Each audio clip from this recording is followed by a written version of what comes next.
Hello everyone, welcome to my YouTube channel. So let's start the seventh part of this chapter, that is a physical and the chemical changes from the Cordova book. And today we will start a very important topic of this chapter, that is the rusting of iron. इस पे ज़रूर ज़रूर ज़रूर question मिलता है. So let's start. The iron objects like iron nail, iron pipes, iron grills and the iron railings, when kept in the moist air for a few days, get covered with a brown powdery substance called the rust. जब iron के जो भी objects होते हैं, iron से बनी कोई भी चीज़ें होती हैं, जैसे आयरन नेल, आयरन की कील हो गई, आयरन की पाइप्स हो गई, आयरन से बनी हुई ग्रिल्स हो गई या रेलिंग्स हो गई, जब उसको मॉइस्ट एयर में रखते हैं, मॉइस्ट एयर मतलब उस एयर में जिसमें थोड़ी ह्यूमिडिटी होती है, वाटर प्रेजेंट होता है एयर में, फॉर अ फ्यू डेज, कुछ दिन के लिए अगर रखी जाती हैं, get covered with a brown powdery substance called rust. तो उसके ऊपर क्या कवरिंग आ जाती है?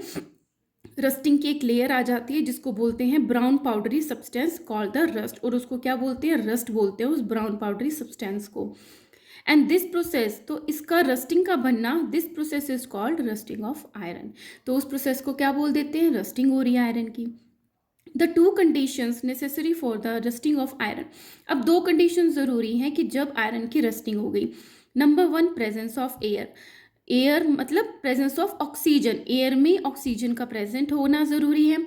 Number two, presence of water और water vapour means moisture. So oxygen और एयर में मॉइस्चर होना ज़रूरी है या वेपर होना ज़रूरी है. या तो वाटर है या वाटर वेपर है. वाटर तो डायरेक्ट कांटेक्ट भी हो सकता है, और वेपर मतलब अगर वो एयर में प्रेजेंट है. So rusting of iron is a chemical change. So this is a very important point, that जो रस्टिंग होती है आयरन की, वो किस तरीके का चेंज है? केमिकल चेंज है. Because iron react with oxygen and moisture to form a new substance. अब ऑक्सीजन को, आयरन का क्या लिखते हैं हम किस तरीके से? Fe, फेरस होता है आयरन, तो Fe ऑक्सीजन से रिएक्ट कर रहा है. O2 is a oxygen, moisture means water, that is a H2O. ठीक है, तो न्यू सब्सटेंस बनता है जिसको बोल देते हैं हाइड्रेटेड आयरन ऑक्साइड. हाइड्रेटेड मतलब उसमें वाटर प्रेजेंट है HO2, और आयरन ऑक्साइड के Fe2O3. तो ये फॉर्मूला बहुत ज़रूरी है, रिएक्शन बहुत ज़रूरी है लर्न करना. And we cannot back iron from the rust. अब इस जो ये बन गया हाइड्रेटेड आयरन ऑक्साइड, इससे हम अगेन आयरन नहीं ले सकते हैं. सो ये प्रोसेस कैसा हो गया? Chemical change. So the process of rusting can be represented by the following chemical equation. 4 atoms iron के जब ज्वाइन होते हैं, 3 molecules of oxygen, and add होता है और क्या मिलता है इसमें? 2x H2O. x में कोई भी इंटीजर, अगर इसमें 1 ही है मॉलिक्यूल ऑफ वाटर तो 1 आ जाएगा. 2 है तो यहाँ पे 2 लिख देंगे. तो जितने यहाँ पे x की वैल्यू हो गई उतनी ही यहाँ पे x की वैल्यू लिखी जाएगी. So this is iron, oxygen, water will make hydrated iron oxide, जो कि रेडिश ब्राउन कलर की रस्ट होती है. Where 2x number of the water molecule. 2x मतलब अगर यहाँ पे 2 होता है x की जगह, तो 2 into 2 is equal to 4 water molecules हो जाते. और यहाँ पे हमने वैल्यू x की 2 पुट करी थी, तो यहाँ पे भी क्या आ जाता? 2 आ जाता. ठीक है. And x is an integer, that is a 1 2, कोई भी नंबर हो सकता है. वो डिपेंड करता है कि कितना मॉइस्चर मिल के उसने रस्ट बनाया है. ठीक है. Now rusting damages iron objects. अब जो रस्टिंग होती है उससे जो आयरन ऑब्जेक्ट्स होते हैं उनका क्या हो जाता है? डैमेज होना शुरू हो जाता है. The rust is soft and porous. जो ये रस्ट बनती है ना, पाउडर सब्सटेंस, वो कैसी होती है? सॉफ्ट भी होती है और उसमें स्पेसेस होती है. पोरस मतलब उसमें होल होते हैं, स्पेस होती है, लाइक थोड़े से दूर दूर होते हैं. The layer of rust fall of from the surface of the rusted iron object, exposing the fresh iron metal which starts rusting. अब क्या है? जैसे एक ले आयरन रखा हुआ है, जैसे ही मान लो कि ये आयरन का बना हुआ है. ठीक है. जब रस्टिंग होगी तो क्या होगा? इसके ऊपर की लेयर पे आयरन, ऑक्सीजन और वाटर रिएक्ट करके आयरन ऑक्साइड बना लेगा, तो पाउडर फॉर्म में. अब यह पाउडर क्या हो जाएगा? झड़ जाएगा, हट जाएगा. तो फिर क्या होगा? न्यू जो आयरन है वो एक्सपोज हो जाएगा एयर में, फिर उसकी भी रस्टिंग हो जाएगी. सो क्या होता है, exposing the fresh iron metal which starts rusting, अब उसका रस्टिंग होनी स्टार्ट हो जाती है। The continuous rusting makes the iron objects, अब ज़्यादा से ज़्यादा कंटिन्यूसली लॉस हो रहा है आयरन का, तो आयरन ऑब्जेक्ट्स कैसे हो जाते हैं, वीक हो जाते हैं एंड अल्टीमेटली यूजलेस, और इसका कोई यूज़ भी नहीं रहता है। Iron is the cheapest and the most easily available metal, अब आयरन क्या है, एक तो सबसे सस्ता भी है और बहुत ईजिली अवेलेबल होने वाला मेटल है। It is extensively use in our day to day life in making large number of the objects, ये डे टू डे लाइफ में बहुत काम आता है, बहुत सारी चीज़ें इस iron such as gates, railing, bridges, grill and the bodies of the car, buses, trucks, ships etc. तो ये सारी चीज़ें जो हैं आयरन से बनती हैं। The rusting causes a great deal of loss and damage, अब जो बहुत सारी चीज़ें आयरन से बनती हैं तो अगर रस्टिंग हो जाएगी तो हमारा कितना लॉस हो जाएगा ना। सो who will experience the problem of rusting, more people living in Jaipur Rajasthan और Mumbai, Y.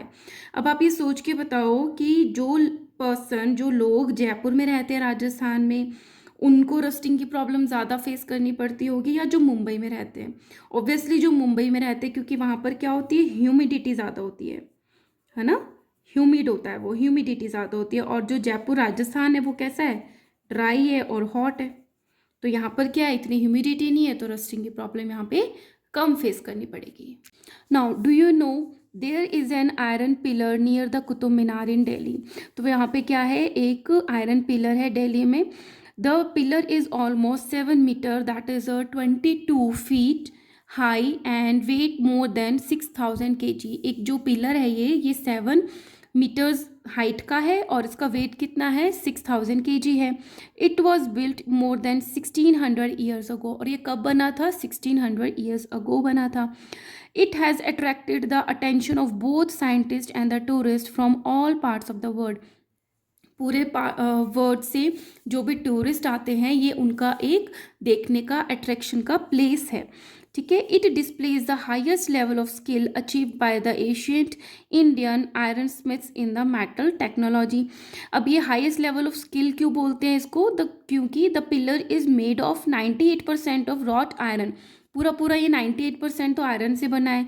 And has stood for more than 1600 year, और इसको खड़े हुए मतलब प्रेजेंट हुए इसको 1600 ईयर्स हो गए विदाउट रस्टिंग, और इसमें क्या नहीं हुई अभी तक, रस्टिंग नहीं हुई, तो है ना ये high skill work. Since rusting is a continuous destructive process we need to prevent rusting from iron. अब बहुत सारी चीज़ें हमारी मशीनरी इंडस्ट्रीज़ में, बहुत सारी चीज़ें जो हैं, कार है, सारी आयरन से बनती हैं, तो हमें डिस्ट्रक्शन से बचाने के लिए इन सब चीज़ों को प्रिवेंट करना चाहिए आयरन को रस्ट होने के लिए। तो यहाँ पर कुछ चीज़ें दी हैं, कुछ तरीके दिए हैं, वेज दिए हैं जिससे कि आप आयरन को रस्टिंग से प्रिवेंट कर सकते हो, तो 1 बाय 1 उसको डिस्कस करेंगे। Number 1 is coating the iron surface with the paint of grease, कि आयरन की जो भी चीज़ है उसकी सरफेस को या तो पेंट कर दिया जाए या उस पर ग्रीस लगा दी जाए। The various machines parts and the tools made of iron are coated with thin layer of grease or the paint when not in use। तो जब कोई आयरन की कोई भी चीज़ है वो यूज़ में नहीं आ रही है तो उस पर या तो पेंट कर देते हैं या उस पर ग्रीस लगा देते हैं। It prevents them from coming in contact with air and moisture and hence rusting is prevented. अब ये अगर आयरन की बनी पेंसिल है, इसके ऊपर मैंने पेंट कर दिया तो आयरन और एयर का कांटेक्ट टूट गया तो इसकी रस्टिंग नहीं होगी। So in this way the rusting got prevented. Second is coating iron with other metals, अगर ये आयरन है इसके ऊपर मैं कोई और मेटल की कवरिंग लगा देती हूँ तो अगेन आयरन का कांटेक्ट टूट गया मॉइस्चर एंड एयर से, तो आयरन बचा रहेगा। So coating iron with other metals are called galvanization. So iron पे किसी दूसरी मेटल की कोटिंग करने को बोलते हैं galvanization. So the process of depositing a thin layer और coating of zinc metal on iron object is called galvanization. So iron के ऑब्जेक्ट के ऊपर जिंक की लेयर चढ़ा देने की प्रोसेस को बोलते हैं galvanisation. Iron sheets are dipped in the molten zinc, जो आयरन शीट्स हैं उसको पिघली हुई जिंक में डिप कर देते हैं and then allowed to cool, फिर उसको ठंडा कर देते हैं to get galvanised iron sheet. तो उसके ऊपर क्या है, जिंक जो होती है वो चिपक जाती है लग जाती है। अ thin layer of zinc metal formed on the surface of an iron object protects it's from rusting. तो इससे क्या हुआ, जो जिंक जो लेयर ऊपर चढ़ी है उसने आयरन को प्रोटेक्ट कर लिया from the rusting, because zinc metal remains unaffected by air and moisture. क्योंकि जो जिंक मेटल है उस पर एयर एंड मॉइस्चर का कोई अफेक्ट नहीं पड़ता है। Right? The iron pipes used in our homes to carry water are also galvanized to prevent rusting. तो वो वाली आयरन पाइप्स जिसके अंदर से हमारा पानी की सप्लाई होती है, तो वहाँ पर तो पूरा पूरा मॉइस्चर है, तो क्या करते हैं, उसको गैल्वेनाइज करते हैं, फिर उसको यूज़ करते हैं। ठीक है, तो इससे क्या होता है कि उसमें रस्टिंग नहीं होती है due to moisture. So the iron sheets used for making buckets, drums, dustbin, roof sheds are also galvanized to prevent from rusting.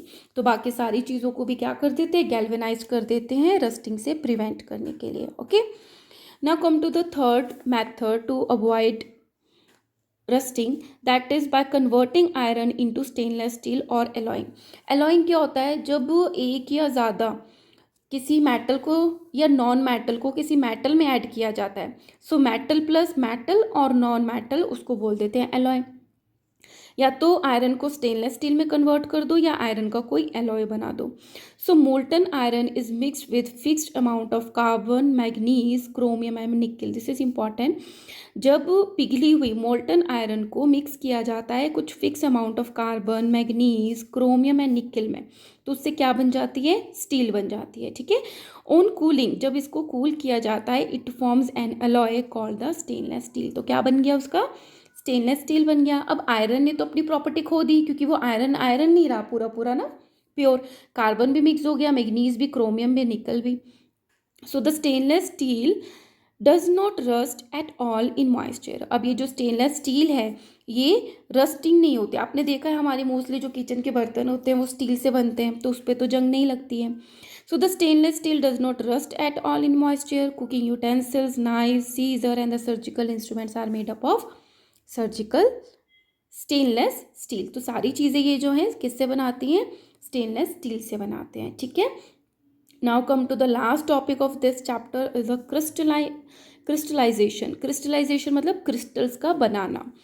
We know that the sea water contain salt dissolve in it. जो sea water होता है उसमें बहुत सारे salt जो होते हैं ना, तो उसमें मिले हुए होते हैं, इसीलिए जो सी वाटर होता है वो सॉल्टी होता है ना। कभी आपने टेस्ट किया होगा या आपको पता ही है कि जो सी वाटर है वो सॉल्टी होता है। These salts can be obtained by evaporation of sea water.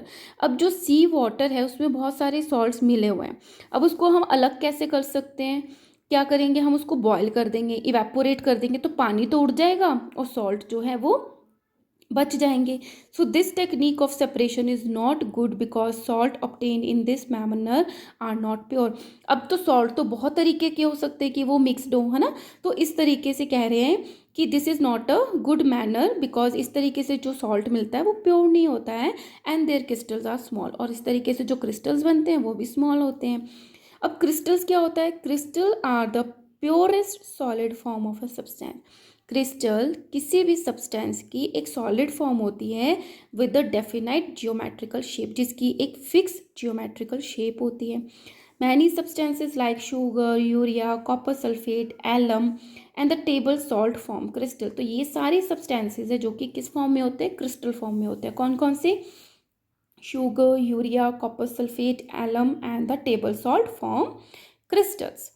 The crystals of the different substances have different shape. अगर कोई शुगर है तो उसकी जो शेप होगी क्रिस्टल्स की वो डिफरेंट होगी as compare to copper sulphate. तो सबकी डिफरेंट डिफरेंट शेप्स होती हैं। Now crystallisation is the process of obtaining pure solid crystal having definite geometrical shape.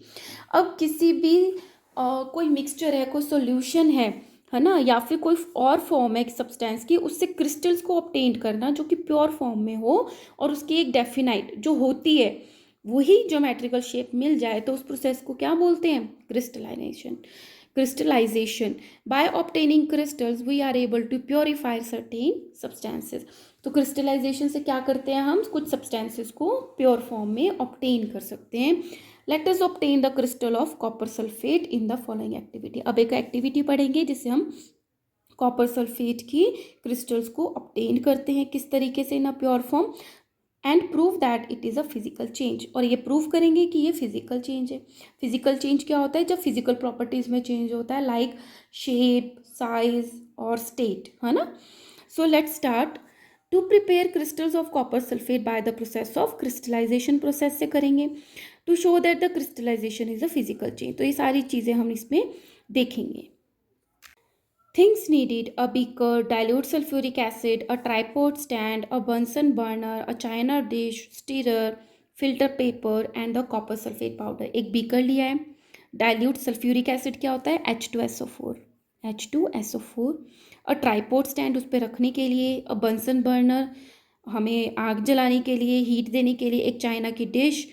Stirrer, मिलाने के लिए जो स्टीरर होता है। फिल्टर पेपर, मतलब छानने के लिए। and a copper sulfate powder. So method: take about 100 ml of the water in a beaker। एक बीकर में हमने कितना लिया? 100 ml वाटर लिया है। Add a few drops of the dilute sulfuric acid to it, और उसमें क्या मिला दिया? dilute sulfuric acid मिला दिया है। Put the beaker on a tripod stand, अब उसको ट्राईपोड स्टैंड पे रख के हीट दी है with the help of a Bunsen burner. When it start boiling, जब वो बॉइलिंग स्टार्ट कर देगा, ऐड कॉपर सल्फेट पाउडर। अब हमने कॉपर सल्फेट का पाउडर लिया है, जबकि हमने क्या बनाना है? उसके क्रिस्टल्स बनाने हैं। तो हमने वाटर लिया, उसमें डाइल्यूट सल्फ्यूरिक एसिड डाला। अब उसमें क्या डाल रहे हैं? Powder of copper sulphate. While stirring continuously, मिलाते रहेंगे और डालते रहेंगे। Continue adding copper sulphate powder till no more powder can be dissolve, उतना ही डालेंगे जितना उस सॉल्यूशन में क्या हो रहा है? डिजॉल्व हो रहा है। फिर स्टॉप कर देंगे जब वो डिजॉल्व होना बंद हो जाएगा। Filter the obtain solution to remove the insoluble impurities, अब ये जो सॉल्यूशन बना है इसको फिल्टर कर लेंगे। And collect the filtrate in the China dish, of ऊपर जो बच गया जो फिल्टर नहीं हुआ है, लिक्विड तो नीचे चला गया, बाकी सॉलिड ऊपर बच गया। अब उसको चाइना डिश में कलेक्ट कर लेते। Allow the solution of the copper sulphate to cool slowly, अब ये जो हमने लिया उस सॉल्यूशन को कॉपर सल्फेट सॉल्यूशन को लिया, उसको ठंडा करने के लिए छोड़ देते हैं। Leave the apparatus undisturbed for the 24 hours, अब इम्प्योरिटीज़ तो हमने छान ली थी जो निकल गई थी। अब जो सॉल्यूशन था उसको हमने ठंडा करने के लिए चाइना डिश में छोड़ दिया।